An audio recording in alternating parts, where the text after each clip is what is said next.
ഈ മഴക്കാലത്ത് കാട്ടുകൂടെ യാത്ര പോണോലേ നിങ്ങളൊന്ന് കരുതിക്കോളിട്ടോ. നാട്ടിൽ നിൽക്കാതെ മഴ പെയ്യല്ലേ, അങ്ങനെ ചുരം കയറി വയനാട് കാട്ടുകൂടെ ഒന്ന് പോകാന്ന് കരുതി. മുത്തങ്ങ കാട്ടുകൂടെ ഈ മഴക്കാലത്ത് യാത്ര സേഫാണോ? അത് ഈ വീഡിയോ കണ്ടാൽ അങ്ങക്ക് മനസ്സിലാവും. മുത്തങ്ങക്കാടിന്റെ തുടക്കത്തിൽ മുന്നിലെ വണ്ടികൾ ഓരോന്നോരോന്നായിട്ട് ഒരൊറ്റ ചവിട്ട്. അപ്പൊ ഞങ്ങളൊന്നാണ് ചവിട്ടി, അല്ലെങ്കിൽ വണ്ടി അവന്റെ മൂട്ട് പോയി തട്ടൂലേ. വക്കീല് പറഞ്ഞി വള്ളം കയറി തുടങ്ങിയിട്ടോ, പണി പാളുട്ടോന്ന്. ഞാൻ പുറത്തിറങ്ങി നോക്കുമ്പം വലത്തെ ഭാഗത്തെ കാട് മൊത്തം വെള്ളം പൊന്തി ഇങ്ങനെ വരുന്നുണ്ട്. ഇടത്തെ ഭാഗത്തെ കാടും പൊന്തിയാണ്. നടുവിലുള്ള ഞമ്മള് പോണ റോഡിന്റെ മുകളിൽ കൂടെ മറിഞ്ഞങ്ങോട്ട് ഒഴുകാൻ തുടങ്ങിയെന്ന്. കണ്ടില്ലേ, റോഡ് കാണാതായിന്ന്. തൊട്ടപ്പുറത്തുനിന്ന് KSRTC ഇങ്ങോട്ട് വന്ന് KSRTC കാരൻ പറഞ്ഞി കരുതിക്കോളിട്ടോ, മഴ നിൽക്കാതെ പെയ്യാണെങ്കിൽ ഇഞ്ഞും വള്ളം പൊന്തും, പണി പാളുട്ടോന്ന്. ഇങ്ങോട്ട് നോക്കി, ഇതാണ് അവസ്ഥ. വണ്ടിക്കാരൊക്കെ ഒന്ന് പരുങ്ങുണ്ട്. വള്ളല്ലേ, തടുത്താലും തടഞ്ഞാലും ഉണ്ടത് നിൽക്കണ്. രണ്ടും കൽപ്പിച്ച് ഞങ്ങളെ വണ്ടി മുന്നിക്ക് തന്നെ വിട്ട്. മുന്നിക്ക് പോകും തോറും കാട്ടിലിങ്ങനെ റോഡിന്റെ ലെവലിൽ വള്ളം പൊന്തി വരുന്ന കാഴ്ചയാണ് കാണുന്നത്. ഇത് നോക്കി, റോഡിനൊപ്പിച്ച് വള്ളം കേറി വരുന്നതാ. ഗുണ്ടൽപേട്ടിന്ന് വരുന്ന വണ്ടിക്കാരൊക്കെ ഒന്ന് പേടിച്ചിന്.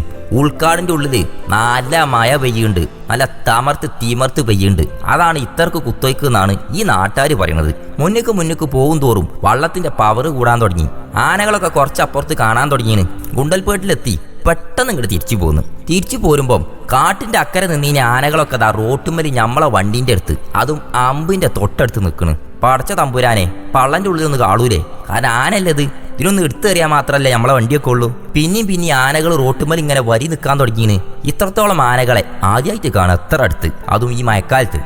നേരെ ഇട്ടിയപ്പം രണ്ട് കാര്യത്തിനെ പേടിച്ചേണ്ട അവസ്ഥ. ഒന്ന് വള്ളം കൂടുമോ എന്നുള്ള പേടി, രണ്ടാമത് ആനഞ്ഞെന്തെങ്കിലും കാട്ടുമോ എന്നുള്ള പേടി. വല്ലാത്തൊരവസ്ഥ.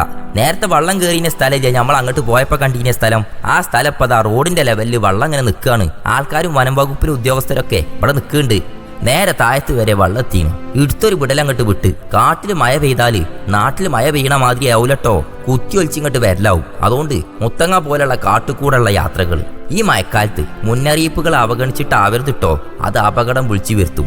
ഈ റൂട്ട് കൂടെ പല പ്രാവശ്യം പോയിണെങ്കിലും 14ഓളം ആനകളെ, അതും അമ്പിന്റെ അടുത്ത് റോട്ടുമല് തൊട്ടടുത്ത് കാണുന്നത് ആദ്യമായിട്ടാണ്. കാറ് പോയിന്റെ ഞമ്മളെ അവസ്ഥ എങ്ങനെയാണെന്നുണ്ടെങ്കിൽ ബൈക്കുമല് പോണ അവസ്ഥ ഒന്ന് ആലോചിച്ച് നോക്കിയോളി. കരുതിക്കോളിട്ടോ, ഒരു മുന്നറിയിപ്പും അവഗണിച്ചരുത്, റിസ്ക് എടുക്കരുത്. മുത്തങ്ങ പോലത്തെ കാട്ടിന്റെ ഉള്ളിൽ കൂടെ മഴക്കാലത്ത് പോണവര് ഒന്ന് ശ്രദ്ധിക്കണേ അമ്പാനെ. പ്രത്യേകിച്ച് ബൈക്കുമ്മ പോകുമ്പോൾ ആനനെയും പേടിച്ചണം. മലവെള്ളം കുത്തിയൊലിച്ച് വരും. കാട്ടിന്റെ ഉള്ളിൽ മഴ പെയ്താൽ അത് നമുക്ക് അറിയാൻ കഴിയൂല. അത് കാടിന്റെ മക്കൾക്ക് മാത്രമേ അറിയാൻ കഴിയുള്ളൂ. ഓല് പറയണത്, വനം വകുപ്പ് പറയണത് കേട്ട് മുന്നറിയിപ്പ് അവഗണിക്കാതെ ശ്രദ്ധിക്കമ്പാനെ. മറ്റൊരു സ്ഥലത്ത് മറ്റൊരു വീഡിയോ ആയിട്ട് വീണ്ടും കാണാം.